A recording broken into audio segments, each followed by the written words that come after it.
see you. Hello. How are you feeling now you've had a bit more time to reflect on Wednesday night?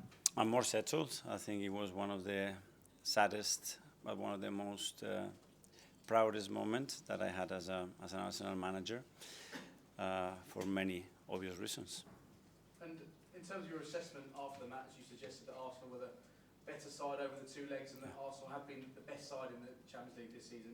Do you stand by that assessment? 100%. I'm watching it back. I'm watching all the stats. Obviously, we have the best stats and the best goal difference in the semi-final. So it's very clear.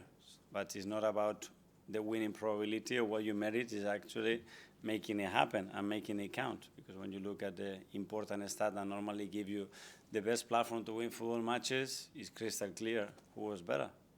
So what needs to happen next season to ensure that you can make it happen? Well, I think if we raise the probability even more, I mean, instead of 5 expected goals against 3, is 7 against 0, then it will be much closer. But with 5-3, normally you are in that final, and you should be 3. And it doesn't guarantee you anything, only that you've done so much good work, because if you face PSG, one of the best teams, and they blow you away and you don't even know what happened, you shake hands and say, guys, we're not ready still. It's our second season in the Champions League. When you look them in the eye, you play the way they did, you suffocate them the way we did again there. And still not enough, because things didn't go your way, or they added quality or overperformed certain areas that are critical to win a football match. You have to accept that. That's a sport, and in particular football. And in terms of the chances you created over the course of the two legs, the chances that you were unable to convert, does that highlight what needs to happen this summer? Yeah, but I mean, that's very volatile. And regardless the players that you have, it happens.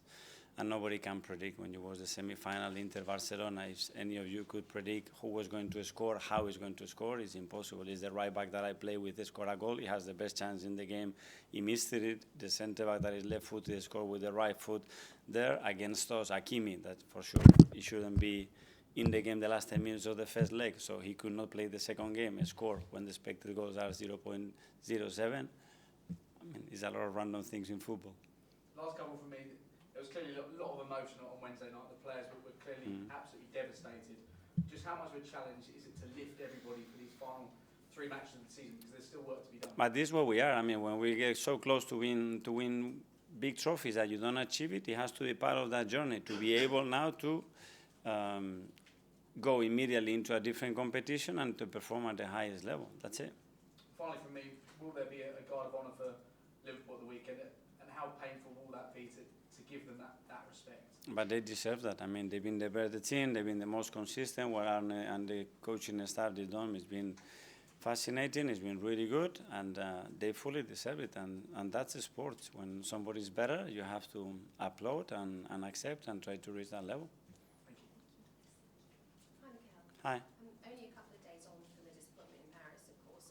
What message have you been sending your players in terms of ending this season as strongly as possible to consolidate that second place finish? Yeah, that's that we felt in the manner that we went out very, very proud. Make sure that we finish the season in the same way. You cannot win the Premier League, that's clear. But the last 16 days that we have with 3 games to go, make sure that we make ourselves proud, at least to compete at the end in the manner that we deserved. Sure, you spoke after the defeat about unlocking the door by turning strong seasons into titles and trophies. How close do you feel you are to doing that with the current crop of players you have to work with, and how key is this summer's recruitment going to be in helping you achieve that? We are there, because with the amount of points that we have generated in the last few seasons, we could have 2 Premier Leagues. So you know how close we are. We are there. We are providing the numbers that win you titles. We have to be a little bit luckier or still do better, is that nobody has that season better than you. But again, what we did in the Champions League, with those numbers, you have a big probability of winning it. That's why a lot of people were thinking that we could go all the way. You just used the word luckier. Do you feel that luck has gone against you this season then? There are many factors. You need that to go in your way, in that decision, in that clinical moment. The ball goes to the post, out, in. That's the fine margin. So I think what we have tried to do is to amplify the margins. The bigger the margins are, even if those things happen, then it will be very difficult for the opposition. So Liverpool, of course, up next on Sunday. How much importance do you place on this game in terms of sending out a message for next season by beating this season's champions? No, it's about this season. It's about the amount of points still we need to earn to finish in the position that that we want, and we have to earn that. On the guard of honour that you mentioned at Anfield, can you and your team, I guess, use that experience of standing there congratulating your competitors on winning the league title as even more motivation and drive to ensure that it is you guys being congratulated next year? Yeah, something has to drive you, motivate you, and pain probably is a good one to use sometimes, you know, when you don't really want to do something, but it's the right thing to do, use it as a motivation for next season. Finally for me, you said before that the experience of winning trophies really generates the belief to go on and win more. I just wonder, could the fact that you and your players have given so much over these last couple of years but fallen just short of the ultimate prize, could it perhaps impact the belief that they have that they can go on to become champions, or is it all just part and parcel of the process? No, but it's a part of a sport, and if you win it once, then the challenge will be to win it again, and it will be more difficult, and this is the cycle of sports. Thank you. Hi, Mikel. How are you? Good, thank you. You said again today that your team were the best team in the Champions League. You don't think they were just one of the best as you reached the semi-finals but didn't actually win the competition? What I said till that point, and looking back as well, I think we are one of the best. You want to take it literally like this, and up to you. Do you think Arsenal have taken a step forward this season because of your Champions League campaign and the Premier League finishing second again probably? Yeah, for sure in the Champions League we have, because we've done better than last season, but not what we want, because we want to win it. What about the Premier League? And the Premier League, we're going to step backwards. Definitely take a step Well, with the points that we have created, it's clear that we haven't done as good as last season. That's obvious. So next season is all about recruitment in the summer. Have you already sat down and absolutely put on the table the players you want to see coming in through the door? It's about this season, because it's not finished. We still have 3 games to play. But you can't wait till the end of the season and then go pick the players you want to go and buy. No, but if we're having those meetings now, we are very late. In terms of Liverpool, they've been a standout team this season. Yeah. They've been the champions. Are they the team next season your team have to go and beat, or are Man City going to be the team again? Where do you think your team have to look at who they've got to try? Well, they will hold that trophy, and somebody has to come and take it out of their hands, and I'm sure that we're going to have a lot of contenders and very well prepared contenders to raise the level again and make it very difficult. And finally, you've spoken about picking the players up after Tuesday, after Wednesday night. How have you picked yourself up, and how do you this summer get the energy to go again and do the process all over again? Looking things with perspective and being very analytical and very critical with what we've done, with what we are doing, and when you have those pictures and those things in front of you, it gives you a lot of hope to continue on that route and keep insisting and trying. That's a sport.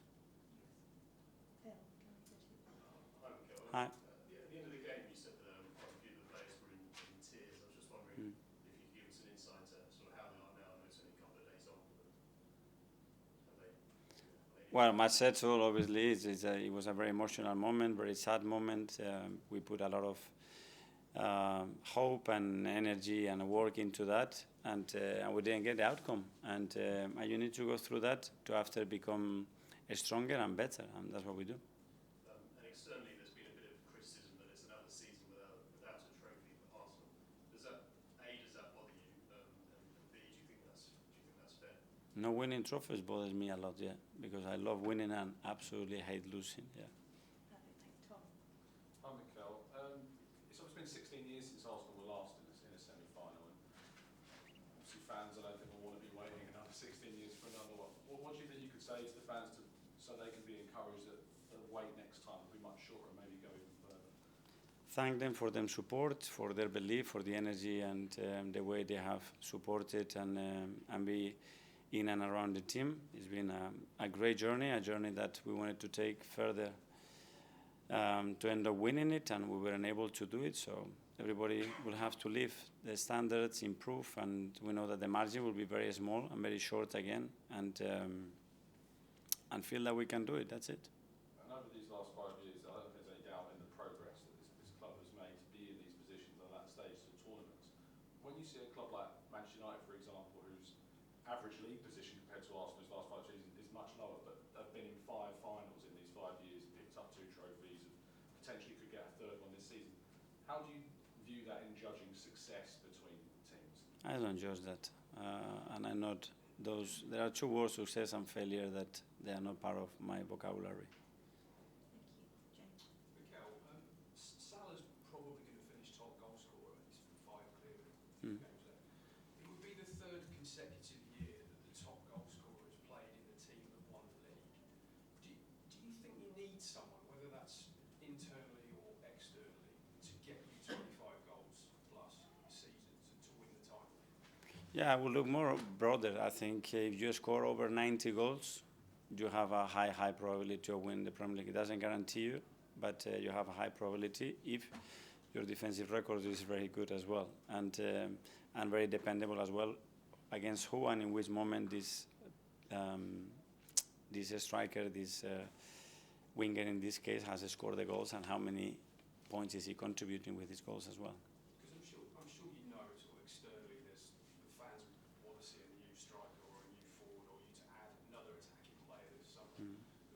From the way you talk, it doesn't sound like you feel that is necessarily the answer, that you have to go into the market no matter what. So I have to make it more clear. So in January it was clear or no? What you tell me. No. Well, I told you because you were in the room, I think, many times, and it's a very clear statement, and the statement continues the same. So. Well, I thought the statement in January you wanted. Yeah. I want the best team, the best player. If we have 3 goal scorers over 25, bring them in. We're going to be a much better team, guys. Simon? Yeah. Okay, just on those goal scorers, are they the hardest players to find and buy in the current transfer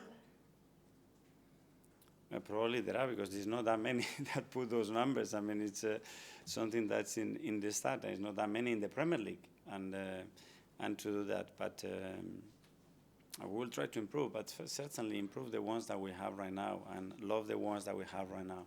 Especially after losing, it's too easy to just go and look elsewhere, and don't use the moment to judge players, especially because we can. I was asked a lot of questions about certain players in this room, always in certain moments. But when other players have outperformed other players that we were discussing, I have 0 questions in the last 11 months. So it's all relative to the context, to the moment, and what you want to, the narrative that you want to generate. And I understand that. And just on the summer, are you excited by what you've got planned as a club for what you want? Very much, yeah. Already with the players that we have and having everybody fit and available, we are a super strong team. Look what we've done in the Champions League semi-final. We haven't done in 20 years, this football club, with the actual players that we have right now. So, yeah, very, very positive about it. Art? Hi, Mikel. You mentioned earlier that the words success and failure aren't in your vocabulary. So I was just wondering, how do you judge, or what words do you use to kind of judge progress with yourself? To judge? To judge progress, what words do you use? Assess what we do, and what we are doing is something that we merit, or is happening by luck, or is happening, and understand the reasons why we do it. And what happens today doesn't mean that the same process, the thing that is good, is going to be good tomorrow either. So don't get carried away with that, and don't get too critical or too low when something doesn't go your way, because we could easily be in that final, and then what? Doing exactly the same thing with those stats, you could be in the Champions League final, and then what? So now, because you know you have to think differently, assess, it's too simplistic. We cannot work that way, because this sport is too volatile to think that way. Too easy. Is that something that's more just yourself or collective thing in terms of the way you? That's the people that work in sport that understand that, and that you see that with the results, that you can beat a team and go 4-0, and the next week you lose 0-2 against a team that is being almost relegated. And then what? Doing exactly the same thing. So this is sport, and in particular football. And can I just ask about one of the players you do have in Ethan? Because I've noticed in the last couple of weeks in the Premier League, he's not featured as much. So I was just wondering, is there a reason for that? There are moments, and players are used more and less, and he's played a lot. He's played probably more than anybody expected, for sure. And in the last few games, because of the games and the context, we decided not to play in that much. It can change very quickly. One more on live before we come to John Cross. Hi, Mikel. I'm Hi. from talkSPORT Czech Republic. I just spoke with Declan and he told me it's all about consistency. I just want to ask you as a manager, how are you trying to learn players to be consistent in every aspect of the game? Well, with habits, training every day, talking about what kind of behaviors we need to achieve what we want to do, and then raising the demands, like always. The higher the demands at the standard are, the more consistent you're going to be, because it's normal for you, but the standards are so high that for the others it's not normal, so then normally you're going to be better than them. Thank you. Move to John, 10:32. Hi, John.